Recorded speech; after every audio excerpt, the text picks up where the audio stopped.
Hello everyone, welcome in this online platform of engineers classes for you. In this lecture, I will discuss about the diesel cycle. इसी previous lecture में already जो है auto cycle का 2 part already uploaded है dear, तो आप जरूर description में जाए, वहाँ से आपको ऑटो साइकिल का एफिशिएंसी का डेरिवेशन या फिर पीवी और टीएस डायग्राम कैसे ड्रॉ होता है उसका ऑलरेडी अपलोडेड है लेक्चर आपका। और फिर साथ ही साथ जो है कार्नोट साइकिल जो कि एक आइडियल साइकिल है, इम्प्रैक्टिकल साइकिल है, उसका भी लेक्चर आपका ऑलरेडी अपलोडेड है, तो जरूर डिस्क्रिप्शन से कार्नोट साइकिल का भी लेक्चर आप जरूर देख लें। इस लेक्चर में जो है ये डीजल साइकिल का भी 2 पार्ट में लेक्चर होगा। तो फर्स्ट पार्ट में बिल्कुल भी आप लोग को बताएंगे कि कौन कौन सा इंपॉर्टेंट प्रोसेस है और फिर प्रोसेस के मदद से कैसे पीवी और टीएस डायग्राम जो है वो डीजल साइकिल का बनेगा। डीजल साइकिल एक थर्मोडायनेमिक साइकिल है ना, क्योंकि थर्मोडायनेमिक साइकिल में 2 टाइप का साइकिल होता है जनरली, एक पॉजिटिव साइकिल और दूसरा आपका नेगेटिव साइकिल।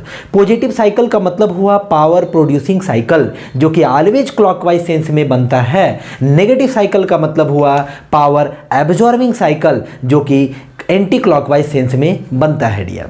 नेगेटिव साइकिल जैसे कि रेफ्रिजरेटर के लिए जो साइकिल होता है ना, रेफ्रिजरेटर के लिए या फिर एयर रेफ्रिजरेशन के लिए ब्रेटॉन साइकिल, बेल कॉलिमन साइकिल, ये सब जो साइकिल है ये आपका नेगेटिव साइकिल है। बट आपका कार्नोट साइकिल हो गया, ऑटो साइकिल हो गया, स्टर्लिंग साइकिल हो गया, एरिक्सन साइकिल हो गया, डीजल साइकिल हो गया और फिर डुअल साइकिल हो गया, ईटीसी नंबर ऑफ इस टाइप से साइकिल्स हैं। ये सारा साइकिल पॉजिटिव साइकिल है क्योंकि पावर प्रोड्यूसिंग साइकिल है। मतलब ये सब जो साइकिल है जिसके लिए बेस्ड होता है वो पावर प्रोड्यूस करने वाला डिवाइस होता है। जैसे कि डीजल साइकिल जो है वो डीजल इंजन के लिए है, यानी कि diesel cycle is based on the diesel engine या diesel engine is based on the diesel cycle. तो चलिए स्टार्ट करते हैं बिना कुछ देर किए। तो आप वीडियो को पूरा देखें, बिल्कुल भी स्किप ना करें, एक अच्छा अंडरस्टैंडिंग जरूर इस लेक्चर से आप लोग को देखने को मिलेगा। स्टार्ट करते हैं डियर। सबसे पहले तो डीजल साइकिल जो है कुछ पॉइंट यदि इंपॉर्टेंट यहाँ पे नोट डाउन करें तो आप लिखिएगा डीजल साइकिल कौन प्रोपोज्ड किए हैं। तो diesel cycle is proposed by the diesel cycle is proposed by the Rudolf Diesel।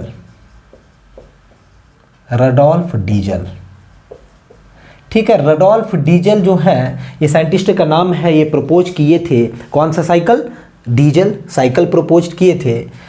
ये पॉइंट में याद रखिएगा। और नेक्स्ट पॉइंट में याद रखिएगा the diesel engine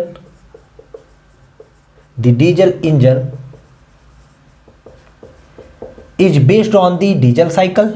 diesel engine किस पे बेस्ड होता है, तो the diesel engine is based on the diesel cycle.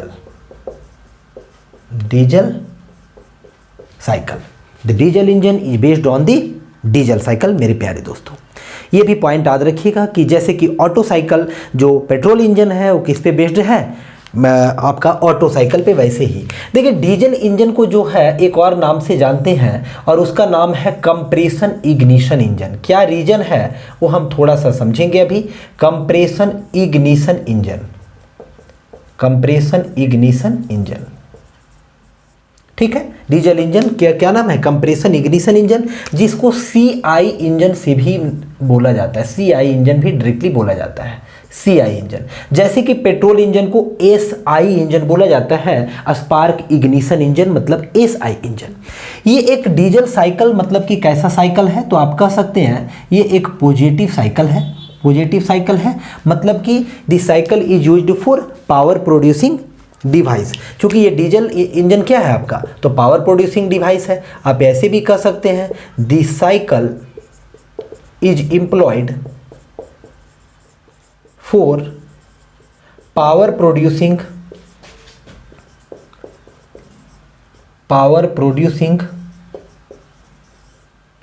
Device या फिर इंजन कॉल्ड डीजल इंजन। इसी को आप लोग क्या बोलते हैं, पावर प्रोड्यूसिंग डिवाइस के लिए, इंजन के लिए है आपका ये साइकिल एम्प्लॉय किया जाता है। कौन साइकिल, डीजल साइकिल, तो उसी को क्या बोलते हैं आप लोग, डीजल इंजन भी बोलते हैं। तो एक कुछ बेसिक इन्फॉर्मेशन हुआ डीजल साइकिल से रिलेटेड। अब थोड़ा सा बातें करते हैं कि आखिरकार ऑटो साइकिल के बाद एक्चुअली में डीजल साइकिल आया है। तो क्यों ऐसा हुआ कि डीजल साइकिल आया? ऑटो साइकिल का बात करें तो ऑटो साइकिल में जो कंप्रेशन रेशियो होता है, वो कंप्रेशन रेशियो का वैल्यू हम बाद में किसी लेक्चर में ऑटो और डीजल में जब पेट्रोल इंजन डीजल इंजन पढ़ाएंगे तो वहाँ पे हम आपको और भी डिफरेंस बताएंगे। पर बेसिक कुछ डिफरेंस आप समझिएगा, कुछ बेसिक डिफरेंस में ज़रूर आप समझ लें। जैसे कि पेट्रोल इंजन का बात किया जाए मेरे प्यारे दोस्तों, और एक बात किया जाए डीजल इंजन का बात किया जाए। पीई का मतलब पेट्रोल इंजन, डीई का मतलब डीजल इंजन। तो यदि कंप्रेशन रेशियो का बात किया जाएगा तो इसमें जो कंप्रेशन रेशियो होता है ये लगभग 6:10 होता है, लेकिन इसमें जो कंप्रेशन रेशियो होता है ये देखिए 16:20 होता है। अब चीज़ों को समझिए, कंप्रेशन रेशियो हाईली कंप्रेस्ड जो फ्यूल है, एयर है, इसमें एक्चुअली में एयर कंप्रेस होता है। किस में होता है कंप्रेशन रेशियो ज़्यादा? तो डीजल इंजन में कंप्रेशन रेशियो ज़्यादा होता है। अब कंप्रेशन रेशियो ज़्यादा होने का कारण है कि इसमें जो वाइब्रेशन होता है वो मोर वाइब्रेशन होता है। आप एक बार यहाँ पे चीज़ों को थोड़ा सा याद रखें, मोर वाइब्रेशन, कंपैरेटिवली लो वाइब्रेशन। इसमें क्या होगा? Comparatively low vibration. इसमें जो वाइब्रेशन होता है पेट्रोल में वो कम होता है क्योंकि कंप्रेशन रेशियो कम है, लेकिन इसमें ज़्यादा वाइब्रेशन होता है। यही रीज़न है कि जनरली जो है वो आप बाइक में डीजल इंजन नहीं देखते हैं, क्योंकि डीजल इंजन यदि यूज करेंगे वाइब्रेशन ज़्यादा होगा, अनबैलेंसिंग आएगा। अब अनबैलेंसिंग की वजह से आप ड्राइव नहीं कर पाएंगे सेफली, इसीलिए डीजल इंजन यूज जनरली आप देखते होंगे हैवी व्हीकल्स में यूज किया जाता है। तो आप इसको इसमें नेक्स्ट आप डिफरेंस में ये भी लिख सकते हैं, यूज्ड इन हेवी व्हीकल्स। लेकिन ये किस में यूज किया जाता है? Used in lighter vehicles.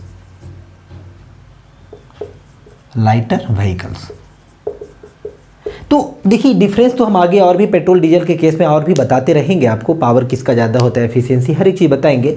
यदि हम compression ratio at A given compression ratio का बात करें तो पेट्रोल इंजन जो होता है ज़्यादा एफिशिएंट होता है as compare to the diesel engine, लेकिन डीजल इंजन जो है वो ज़्यादा पावरफुल होता है as compare to the petrol engine. Petrol engine के कंपैरिजन में डीजल इंजन जो होता है वो ज़्यादा पावरफुल होता है मेरे प्यारे दोस्तों।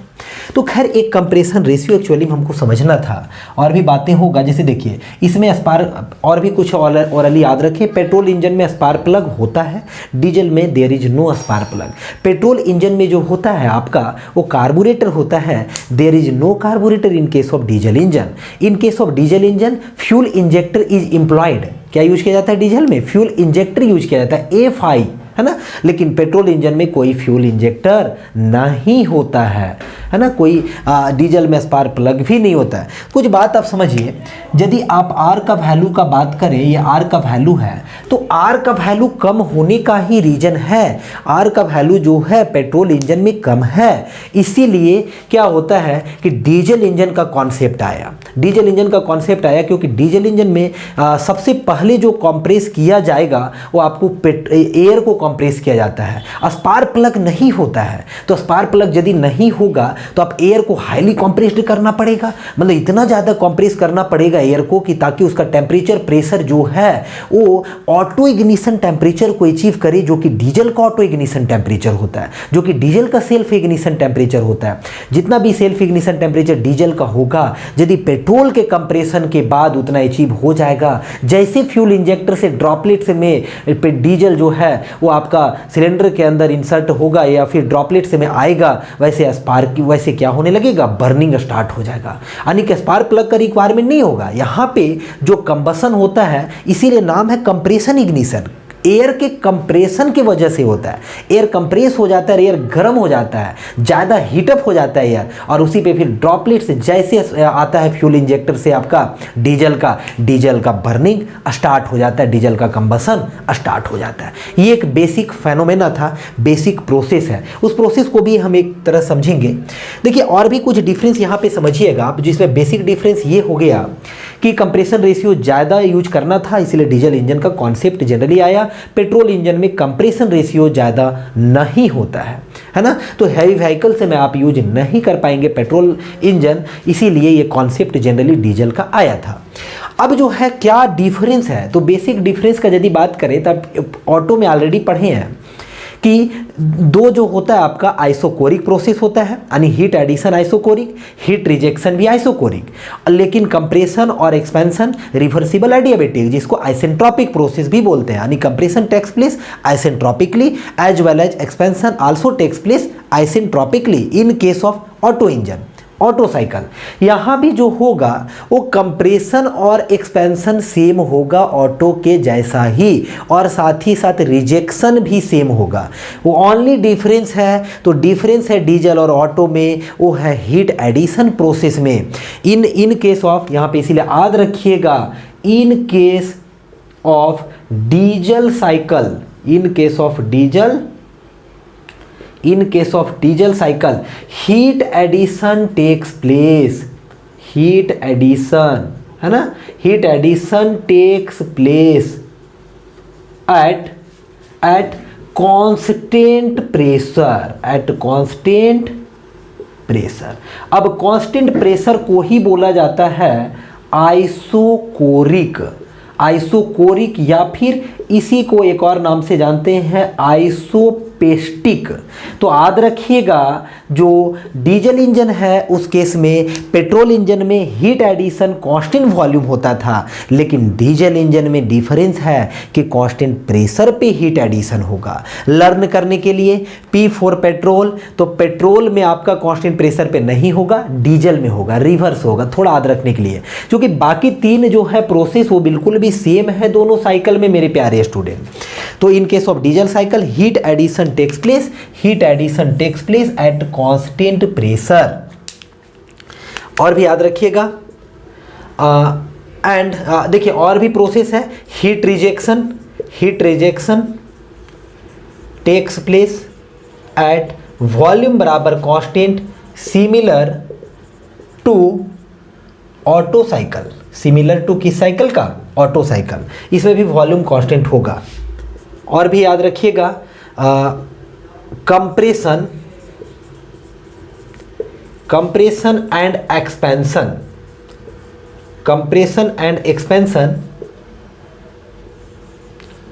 Take place isentropically, isentropically, isentropically का मतलब होता है मेरे प्यारे दोस्तों रिवर्सिबल प्लस एडियाबेटिक। जहां पे भी रिवर्सिबल और एडियाबेटिक एक साथ होगा वहां पे एंट्रोपी का वैल्यू कांस्टेंट होगा, उसी को बोलते हैं आइसेंट्रोपिक प्रोसेस। आइसेंट्रोपिक का मतलब हुआ ds बराबर 0, क्योंकि एडियाबेटिक का मतलब होता है dq इज इक्वल टू 0। आप जानते हैं कि ds बराबर dq divided by absolute temperature, जब ये 0 एडियाबेटिक में तो ds भी क्या हो जाएगा 0, और ds 0 मतलब इनिशियल और फाइनल एंट्रोपी रिमेंस कांस्टेंट, इसका मतलब एंट्रोपी कांस्टेंट यानी आइसेंट्रोपिक प्रोसेस। तो रिवर्सिबल एडियाबेटिक ही एक ऐसा प्रोसेस है जिस प्रोसेस में एंट्रोपी कांस्टेंट होता है, और भी कोई दूसरा प्रोसेस में एंट्रोपी कांस्टेंट नहीं होता है। याद रखेंगे इस बात को मेरा। तो आइसेंट्रोपिकली होता है कंप्रेशन और कौन कौन, कंप्रेशन एंड एक्सपेंशन दोनों take place isentropically, similar as, similar as किसका सिमिलर, देखिए इधर से ये लिखा हुआ था ना, यहीं पे लिख लीजिएगा सिमिलर, आइसेंट्रोपिकली के बाद सिमिलर एज ऑटो साइकिल, दोनों यहां साथ हो जाएगा। यानी ऑटो में भी कंप्रेशन और एक्सपेंशन होता है आइसेंट्रोपिकली, आइसेंट्रोपिकली, और साथ ही साथ हीट रिजेक्शन भी होता है कांस्टेंट वॉल्यूम पे ऑटो में भी। ओनली डिफरेंस है हीट एडिशन में मेरे प्यारे दोस्तों, और हीट एडिशन जो होता है वो कांस्टेंट प्रेशर पे होता है, कांस्टेंट प्रेशर पे होता है। देयर आर 4 प्रोसेस, आपको यहां से पता चल गया कि there are 4 process in case of diesel cycle also. Diesel cycle में भी कितना प्रोसेस है, 4 प्रोसेस है। अब जो है चारों प्रोसेस को बिल्कुल भी सीरीज में लिखते हैं, ड्रॉ करते हैं पीवी और टीएस डायग्राम और समझते हैं। उससे पहले यहाँ पे हम प्रोसेस को लिखेंगे और फिर आपको हम थोड़ा सा ब्राइफ डिस्क्रिप्शन देंगे इसका वर्किंग के बारे में कि यदि डीजल इंजन होता 4 स्ट्रोक वाला, हम बताएंगे 4 स्ट्रोक डीजल इंजन का थोड़ा ब्राइफ डिस्क्रिप्शन देंगे, जैसा कि हम ऑलरेडी ऑटो साइकिल के केस में भी ब्राइफ डिस्क्रिप्शन दिए थे। किसका? तो पेट्रोल इंजन का, जो कि 4 स्ट्रोक पेट्रोल इंजन के लिए ब्राइफ डिस्क्रिप्शन ऑलरेडी दे चुके हैं। डिटेल में जो है डिस्क्रिप्शन आपका 4 स्ट्रोक का, वो हम 4 स्ट्रोक पेट्रोल इंजन पढ़ाएंगे, 4 स्ट्रोक डीजल इंजन पढ़ाएंगे, वहाँ पे आप लोग को डिटेल में पूरा नोट डाउन करेंगे। यहाँ पे एक्चुअली में साइकिल पढ़ना है, फिर भी थोड़ा सा प्रोसेस को समझने में बेहतर होगा कि आप थोड़ा ब्राइफ डिस्क्रिप्शन आपको बताएं, आपको ज़्यादा अच्छे से समझ में आएगा। तो डियर, आप चीज़ों को नोट डाउन करें। अब चलिए इसको मिटाते हैं और समझते हैं आगे का प्रोसेस क्या होगा।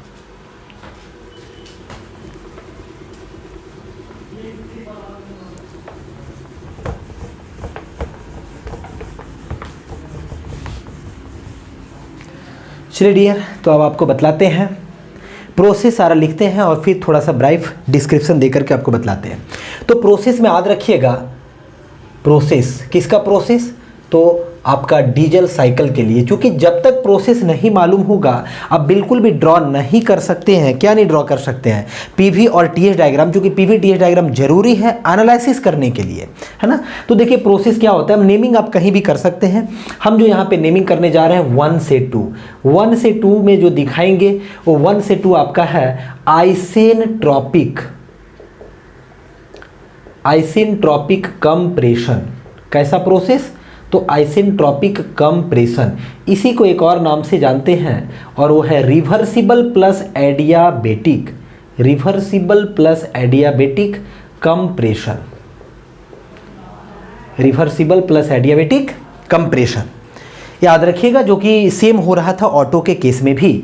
और फिर फर्दर होगा 2 से 3, जो कि 2 से 3 में होगा heat addition, heat addition at pressure is equal to constant, यानी हीट एडिशन आइसोबारिकली। आइसोबारिक का मतलब क्या हुआ? प्रेशर कांस्टेंट, है ना, प्रेशर कांस्टेंट हीट एडिशन होता है। और फिर उसके बाद जो होगा वो होगा 3 से 4 प्रोसेस, और 3 से 4 में होगा आइसेनट्रॉपिक, आइसेनट्रॉपिक एक्सपेंशन, आइसेनट्रॉपिक एक्सपेंशन, इसी को एक और नाम से जानते हैं और वो है reversible plus adiabatic, reversible plus adiabatic expansion. Okay. और फिर लास्ट वन जो होगा मेरे प्यारे दोस्तों वो होगा 4 से 1, 4 से 1 इज नथिंग बट ये क्या होगा? तो आपका होगा heat rejection, heat rejection, heat rejection at volume बराबर कांस्टेंट। देखिए तो ओनली डिफरेंस जो है वो इसी में है, बाकी तीनों प्रोसेस जो है वो सेम है, जैसा कि ऑटो साइकिल का ये तीनों सेम है, सिर्फ हीट एडिशन के टाइम का डिफरेंस है। आप इतना रिकॉल रखेंगे। अब देखिए इसको समझते हैं, तो समझने के लिए क्या करते हैं, तो सबसे पहले एक पिस्टन सिलेंडर का अरेंजमेंट से आपको बतलाते हैं। एक मान लीजिए ये सिलेंडर है और इसमें क्या है, एक आपका ये पिस्टन है, सपोज कीजिए पिस्टन है, और पिस्टन के बाद ये कनेक्टिंग रॉड और ये क्या हो गया, फर्दर क्रैंक हो गया। ठीक है, इसको बोलते हैं कनेक्टिंग रॉड और ये हो गया आपका क्रैंक, और ये हो गया आपका सिलेंडर और ये हो गया आपका पिस्टन।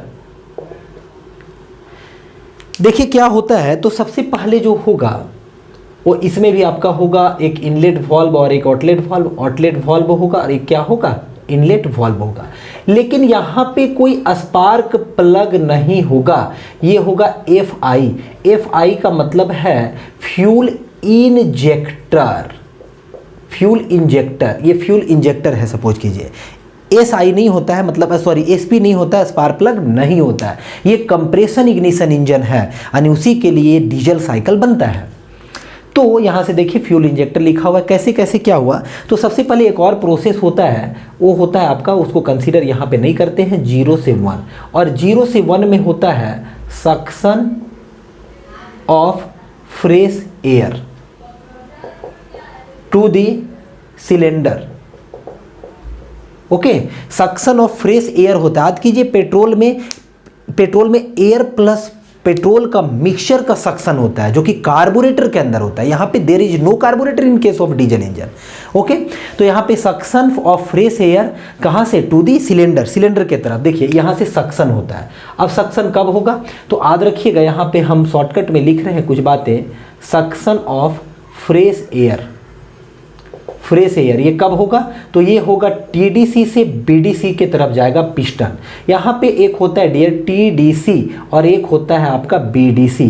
टीडीसी का मतलब top dead centre, BDC stands for bottom dead centre, लिख लीजिएगा। तो जब टीडीसी से बीडीसी की तरफ पिस्टन मूव करता है यानी पिस्टन ऊपर से नीचे की तरफ आता है, यहाँ पे प्रोसेस को समझिए आप। तो उस कंडीशन में क्या होता है, तो इस कंडीशन में आप कहेंगे तो वॉल्यूम बढ़ जाता है एंड प्रेशर डिक्रीज कर जाता है। तो इस प्रोसेस में क्या होता है, बाहर से इटसेल्फ जो है फ्रेश एयर भरने लगता है। अब फ्रेश एयर जो है सिलेंडर चैम्बर के अंदर पूरा फिल हो जाता है। अब फिल होने के बाद ये कैसे हुआ, पिस्टन नीचे कैसे आया, तो ये पिस्टन बाय अब्जॉर्बिंग दी किक एनर्जी, जो आप किक लगाते हैं है ना, जो आप किक लगाते हैं या फिर सेल्फ से स्टार्ट करते हैं तो वहाँ से एनर्जी एब्जॉर्ब करके ऐसा करता है ये। क्योंकि ये रोटेट करेगा ना, ये रोटेट करेगा तो फिर कनेक्टिंग रॉड में फोर्स जाएगा और फोर्स से फिर ट्रांसमिट होगा पिस्टन में और पिस्टन नीचे आएगा और नीचे आएगा तो वॉल्यूम बढ़ेगा, प्रेशर घटेगा और फिर फ्रेश एयर इटसेल्फ फ्लो करने लगता है सिलेंडर चैम्बर के अंदर। अब ये प्रोसेस आपका हो गया सपोज कीजिए। अब फिर से क्या होगा, तो टीडीसी से बीडीसी से टीडीसी के तरफ जाएगा पिस्टन, बीडीसी से किधर जाएगा, टीडीसी के तरफ यानी ऊपर के तरफ जाएगा। समझते रहिए। अब ऊपर की तरफ जब जाएगा तो यहीं पे जो होता है प्रोसेस, इसी को बोलते हैं आइसेंट्रोपिक कंप्रेशन। इसी को बोल रहे हैं आइसेंट्रोपिक कंप्रेशन बोला जाता है। जब पिस्टन बीडीसी से टीडीसी के तरफ जाएगा, कौन कंप्रेस होगा इस कंडीशन में, सो इन दिस टाइम, ब्राइफ लिख रहे हैं, इन this time air highly compressed, air highly क्या, compressed and its pressure as well as temperature increases, ठीक है, pressure as well as temperature increases to the self ignition temperature of diesel fuel. देखिए हुआ क्या है, in this time air highly compressed, air is लिख दीजिए, air is highly compressed and its pressure as well as temperature increases to the self ignition temperature of diesel fuel. Diesel fuel का जो खुद से जलने वाला टेम्परेचर वहां तक अचीव हो जाता है जब बीडीसी से टीडीसी की तरफ जाता है। टीडीसी बीडीसी में सक्शन हो गया एयर का और फिर बीडीसी से टीडीसी जाने में बिल्कुल भी हाईली कॉम्प्रेस्ड हो जाता है एयर। अब जब हाईली कॉम्प्रेस्ड होगा तो देखिए क्या होगा, at the last stage of compression, at the last stage of किसका, compression, the diesel fuel from fuel injector injects into the cylinder. So combustion takes place। अब जब जैसे डीजल आएगा ड्रॉपलेट्स में आपका फ्यूल इंजेक्टर से, हाईली कंप्रेस्ड एयर वहाँ पे है मौजूद, क्या करेगा, हाईली कंप्रेस्ड एयर का टेम्परेचर बढ़ा हुआ है, फ्यूल क्या होगा, कंबसन होने लगेगा, कंबसन टेक्स प्लेस। और कंबसन टेक्स प्लेस होगा मेरे प्यारे स्टूडेंट, तो कंबसन की वजह से क्या होगा, कंबसन होने से जो है वो पिस्टन के ऊपर एक फोर्स लगेगा और पिस्टन जो है बिल्कुल भी वो जो टीडीसी में था, यहाँ पे कहाँ पे टीडीसी में था, 1 से 2 में जो था वो कहां से कहां गया था, तो बीडीसी से टीडीसी के तरफ गया था, है ना। अब क्या होगा, तो आने लगेगा आपका टीडीसी से बीडीसी के तरफ आने लगेगा, कब, एक्सपेंशन के टाइम में। तो क्या करेगा, यहां पे, यहां के बाद आप लिखिएगा, यहां के बाद इधर लिख दे रहे हैं कहानी। इसके बाद क्या होगा, देयरफॉर आप लिख लीजिएगा, therefore during combustion the force is exerted upon the piston and piston starts to move, piston starts to move, कहाँ से कहाँ? starts to move from TDC to BDC, है ना, फ्रॉम TDC टू BDC, जो कि यहाँ भी लिखे हैं। दिस प्रोसेस इज कॉल्ड, याद रखिएगा, या this stroke is called, this stroke is called power stroke, power stroke, याद रखिएगा। इस स्ट्रोक को पावर स्ट्रोक बोलते हैं मेरे प्यारे दोस्तों, क्योंकि इसी को बोलते हैं पावर स्ट्रोक, क्योंकि अभी तक पावर नहीं डेवलप किया था इंजन। अब इसी स्ट्रोक में पावर मिलेगा क्रैंक पे और क्रैंक घूमने लगेगा। अभी से पहले जितना भी हुआ था, बाहर से फोर्स लगाए थे किक से या फिर सेल्फ के थ्रू, तो सेल्फ के थ्रू में TDC BDC आया, एयर आ गया अंदर, फिर एयर कंप्रेस हुआ, वो भी आप ही का एनर्जी यूज करके हुआ। अब एयर जैसे कंप्रेस हुआ, वहीं से फ्यूल इंजेक्टर आया, फ्यूल इंजेक्टर मतलब डीजल फ्यूल आया, और डीजल फ्यूल का बर्निंग स्टार्ट हो गया, और बर्निंग के वजह से ही एक फोर्स अप्लाई हुआ पिस्टन के ऊपर, और piston starts to move from TDC to BDC, and this stroke is known as the power stroke, and this stroke is known as the power stroke as explain here. देखिए यहाँ पे पूरा लिखा हुआ, इसी को बोलते हैं पावर स्ट्रोक। अब पावर स्ट्रोक हो गया, पिस्टन नीचे आ गया, पावर भी मिल गया, लेकिन ऊपर में बर्न्ड फ्यूल बचा हुआ है, उसको एग्जॉस्ट करना है, तो पिस्टन फिर से BDC से TDC के तरफ जाता है और फिर एग्जॉस्ट हो जाता है, उसको एग्जॉस्ट स्ट्रोक बोलते हैं। उसी कंडीशन में कहिए तो हीट का रिजेक्शन भी होता है, उसी कंडीशन में हीट का क्या होता है? रिजेक्शन होता है। यानी एक बार पिस्टन TDC से BDC सक्शन, BDC से TDC कंप्रेशन, और लास्ट स्टेज पे कंबसन हुआ, फिर एक्सपेंशन हो गया, और फिर लास्ट में एग्जॉस्ट हो गया। देयर आर 4 स्ट्रोक, तो इस तरह के इंजन को 4 स्ट्रोक इंजन बोला जाता है। उम्मीद है कि आपको ये कहानी बहुत ही एक सिंपल तरीके से आसान भाषा में समझ में आ रहा होगा। जो भी बोले ये नहीं दिख रहा होगा, जो भी बोले हैं उसको आप एक्सप्लेन करेंगे, अच्छे से कॉपी में नोट डाउन करेंगे। अब प्रोसेस तो चारों हो चुका है, तो आप बनाते हैं PV और TS डायग्राम। थोड़ा सा एक ब्राइफ डिस्क्रिप्शन जो है वो आपको बतला दिए हैं, डिटेल में फर्दर आने वाला लेक्चर में आपको बतलाएंगे। तो इसको रिमूव करते हैं और आपको PV और TS डायग्राम बना करके दिखाते हैं।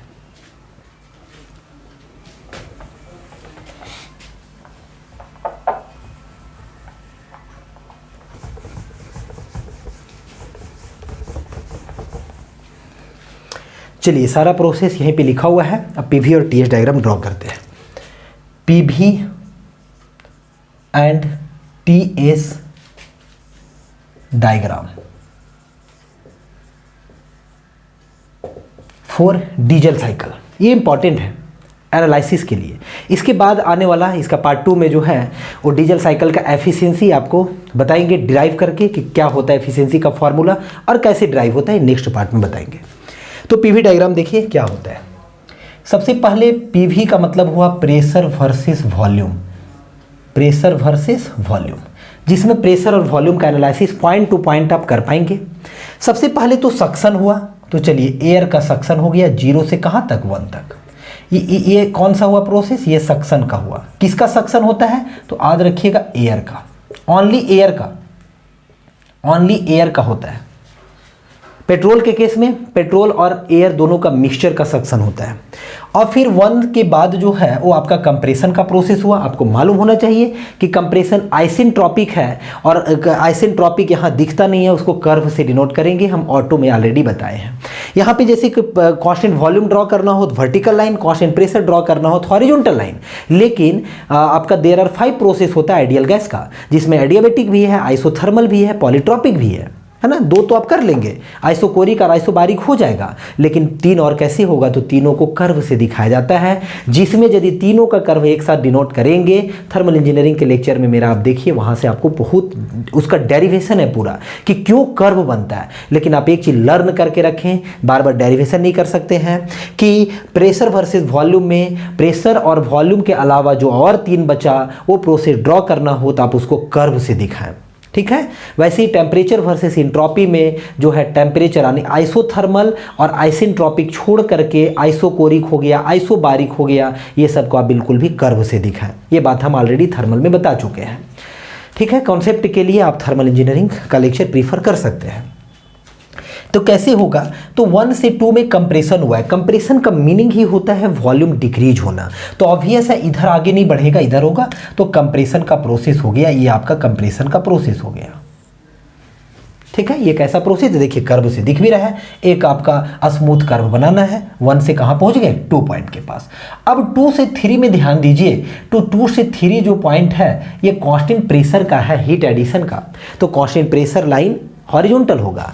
फिर उसके बाद फर्दर जो है वो आपका क्या हो रहा है, तो फर्दर आपका एक कर्व से डिनोट होगा, जो कि एक्सपेंशन भी कैसे हुआ है, आइसेंट्रोपिकली हुआ है। फिर 4 से 1 जो हुआ है ये वॉल्यूम कांस्टेंट के साथ आपका हीट का रिजेक्शन हुआ है। जैसा जैसा प्रोसेस है उसके अकॉर्डिंग बना देना है।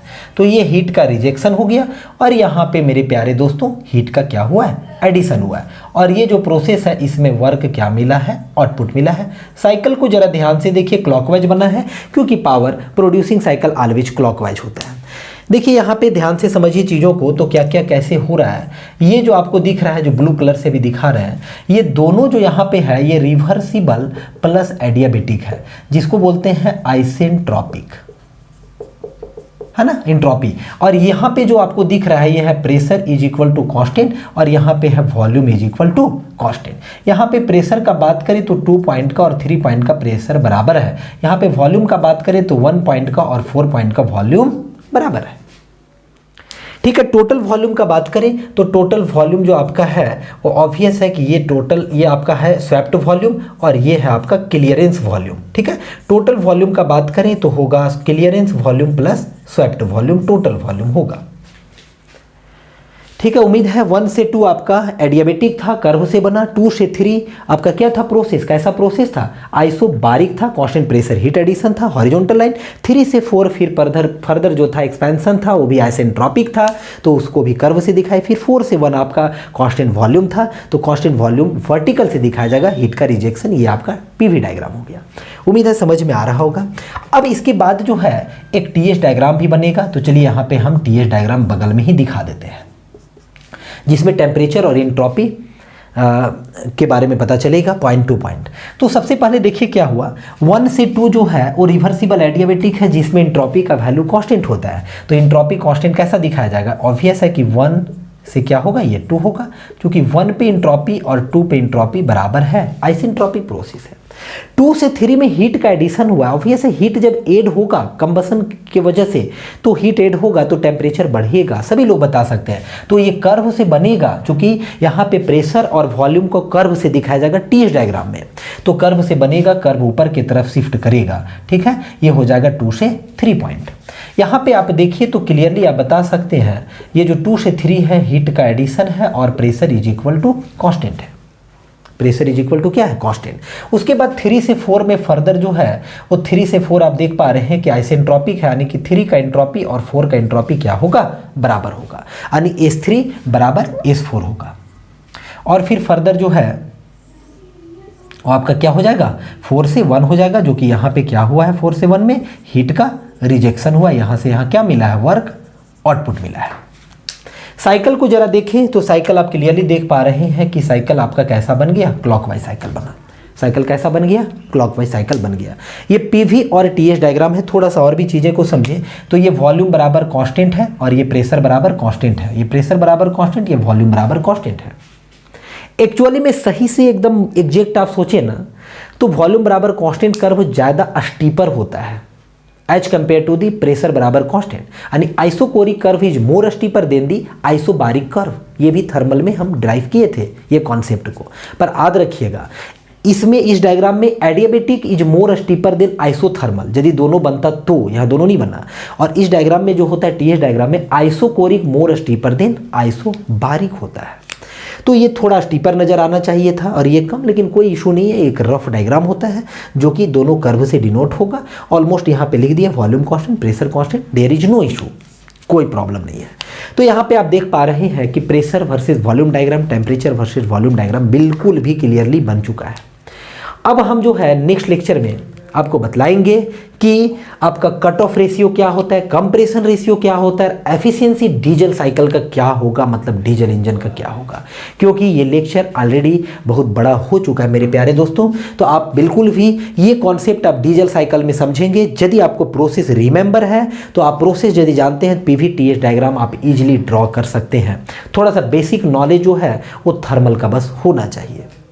जैसे कि टेम्परेचर बढ़ा तो टेम्परेचर बढ़ने की वजह से ऊपर की तरफ कर्व को दिखाए, नीचे नहीं दिखाए। अब 4 पॉइंट का देखिए टेम्परेचर ज़्यादा है लेकिन 1 का क्या है, कम है, क्योंकि 4 से 1 में रिजेक्शन हुआ है तो धीरे धीरे टेम्परेचर रिड्यूस होगा, धीरे धीरे टेम्परेचर क्या होगा, रिड्यूस होगा मेरे प्यारे दोस्तों। तो चलिए मिलते हैं फिर नए लेक्चर के साथ, ऐसे ही जोश जुनून के साथ।